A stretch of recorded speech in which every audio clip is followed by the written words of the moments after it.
Hey everyone, so I'm here with the 25 days of planner tips collab. If you're here on my channel, you've probably already seen the first, I think I'm number 22, so you've probably already seen the first 21 videos in this series. And the video prior to mine was by Planning by Elizabeth, and her tip is, I just want to make sure I don't get it wrong, 10 items that I think every new starting planner should have. And after me will be plan with Lakin and evaluating how many monthly kits you have. And I'm looking forward to that video because sometimes I can go overboard with my kits and my stickers and all of that, so I need to see that video. So I'm gonna try to be short and sweet. You guys know I talk way too much, and I want to apologize in advance for the hissing sound coming from the radiator. I live in New York City. It's cold, we have heat, there's nothing I can do about it, and it might go in and out throughout this video.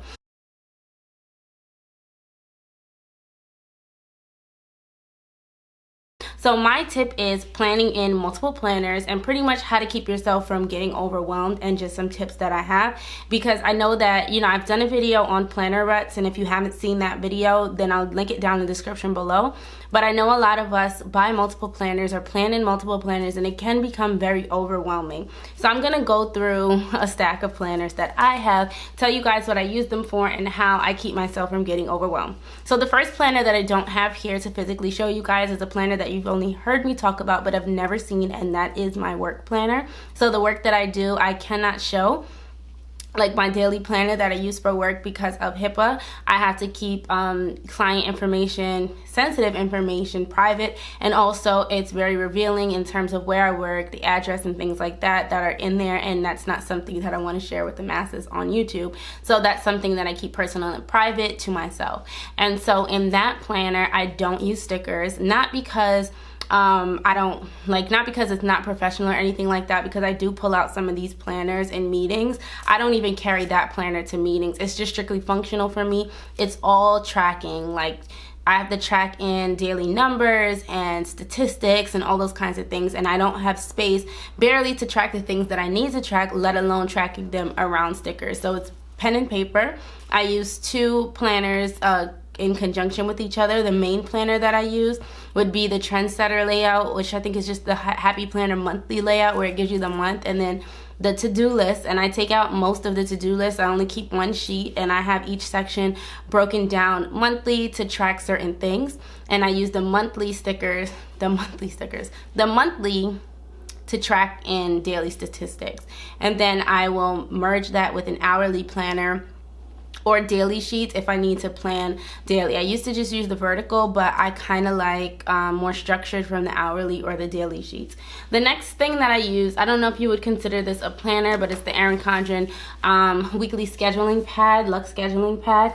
And I use this mostly to pre-plan. I will write things days, weeks, months in advance in here so that I can keep track of it prior to putting it in my actual planner. This is a lifesaver. And the reason why I like something like this, and prior to this I was just using an old planner, was because I don't, like, if you don't want to make mistakes or you have something and things move around, my job is notorious for planning meetings and then canceling them or rescheduling them, and I don't want to have all these canceled, rescheduled, crossing it out, covering it up in my planner. This is key because I can keep track of it, and also I can cross and scribble and scratch in here, though I do use stickers in here. And if you guys want to see how I use stickers in this baby, leave a comment down below and I'll film maybe a pre-planned kind of thing in here. But it just keeps me able to schedule things out far in advance, and it's small and compact. It sits on my desk, and I don't have to worry about you know, messing it up or anything. So what you guys have seen me using more recently is the dashboard layout in the Happy Planner. I actually house mine in a Happy Notes. I will probably be changing these to metal disc, but it's not important, the aesthetic to me. Really, I use this as a pre-planning tool, and I was using the Erin Condren Life Planner, which I do have here. And I use these in conjunction, not in conjunction with each other, but I use them like side by side. So sometimes, not side by side, I rotate them. Sometimes I use this one, sometimes I use the Erin Condren.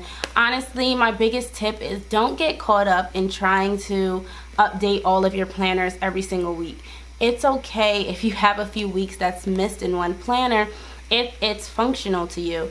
If you're worried about every single week being decorated and every single week being pretty and every single week looking a certain way, then your planner can't really be functional. And so trust me, there's tons of weeks missing in this planner because I've been planning in this planner.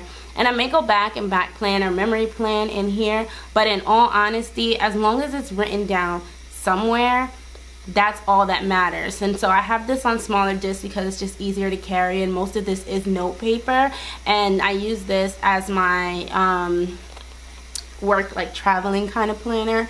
And I can't show you guys the insides again because of HIPAA. I don't worry too much about HIPAA things because I don't share this. In here, I don't write any type of information that's sensitive because I use this planner a lot to showcase my stickers and show people as a flip through when they're interested in what I do. And I use this at work all the time, but I don't put sensitive information just for that purpose. If someone wants to see, oh, you make stickers, you have a sticker shop, what is that? What are planner stickers? I can pull this baby out, and there's nothing in here that I have to worry about them seeing that compromises someone else's information or is personal or private. And I haven't posted any videos on this channel because these videos for me take a long time to film. If I do a plan with me in this Erin Condren planner, it's going to be at least a half hour to 45 minutes long. I enjoy watching everyone's videos who do Erin Condren videos that are that long, but I know not a lot of people can sit through them. So I'm thinking about doing some live videos planning in here, and then also uploading some of the longer ones. And if people don't watch it, that's fine, but if you like those kinds of videos, then it'll be there for you. And the last planner, am I giving a lot of tips or am I just showing you guys my planners? The last planner that I use is my Foxy Fix, and yes, she's in a purse, not a purse, a pouch. Protect her in my purse. And this is my personal wide rings, and this planner is where I can get creative. Some people have their bullet journals, I have Foxy, and this is all, you know, I put her together. Everything is personalized to me in this planner, and this is the planner that I carry in my purse. This, I think that is, I don't know anyone that carries their big planners around with them, especially with them being so thick and heavy. And having a purse planner, I think, is such a good idea to put things that you need to know on the go. In here, I'll put things that are more geared towards my family, less work related. Some work related things do end up in here because if I am going somewhere straight from home, I may not have any of my work planners, and those things I'll put in here.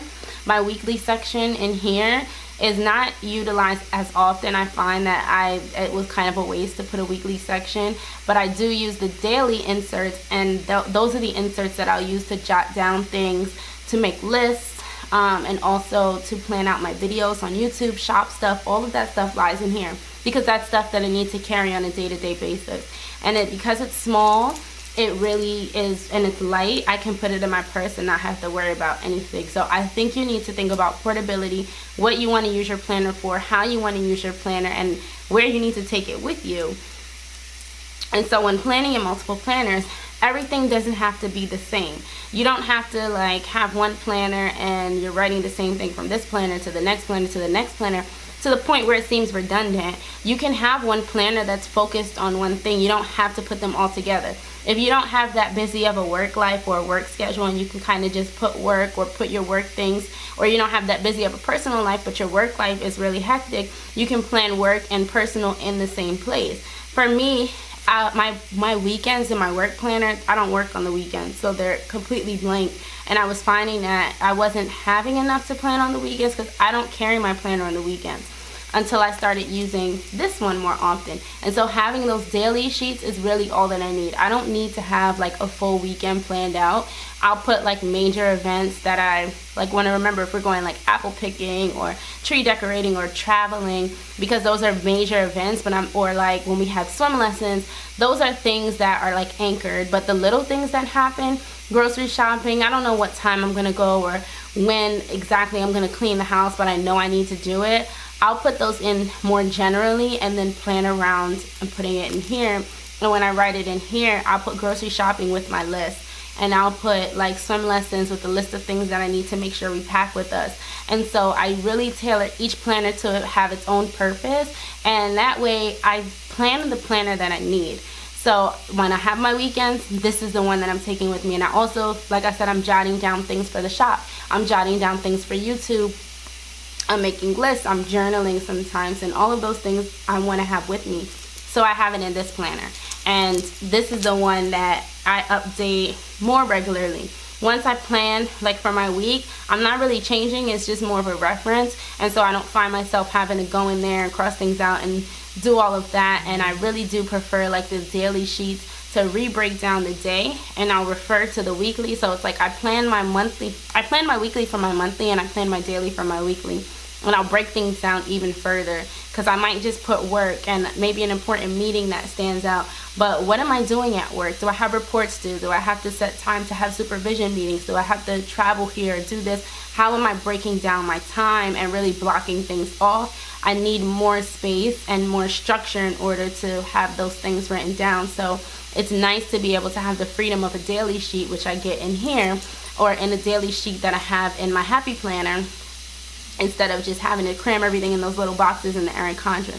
And that leaves me to be able to be more decorative in my Erin Condren. Some people add the memory planners, and they have their one planner that they use for memory planning and looking back on the week. And again, I'm sorry about the hissing from the radiator. But they're looking back on the week in that planner, and then they're using a smaller planner that they can carry with them as a planner where they're really planning and going into detail on daily things. So my biggest tip, like I said, would be to find the purpose. It's just like I said in the planner video. Find your purpose. What is this planner for? How is it going to be useful to me? And how can I balance multiple planners in my life? And secondly, don't stress about having to plan in every single planner every single day. It's impossible. Anyone that's out there that's planning in multiple planners on a daily basis, I commend you, and you need to give us the tips, but it's too overwhelming for me. So if I have pages in my Erin Condren that are blank, or maybe I bought kits for and I never got to plan in that planner, I will like beat myself up like, oh my god, I bought this kit and I wanted to use it for this week, and why am I getting so like anal about this kit has to go with this week and this has to do that, and not really thinking about I have this planner to plan and for it to be functional, not just for it to be decorative. But what can I do if I want to flip through my planner and it be complete? I have that one planner, which is my Erin Condren, that I will go back and decorate the weeks and like kind of memory plan in those weeks, so that I don't have an empty planner and I feel like it's more complete. And so you can do that as well. So again, I think I've said enough. I think I'm getting repetitive, but just really find your purpose and don't beat yourself up about empty pages. Thank you guys so much for watching. Don't forget to like and subscribe to my channel, and leave a comment down below letting me know if this tip was helpful for you. There's going to be a link down below to the next video in this series that will be uploaded tomorrow, and make sure that you're following on all 25 videos for the 25 planner tip kind of thing, collaboration that we're doing right now. Thank you guys. Bye.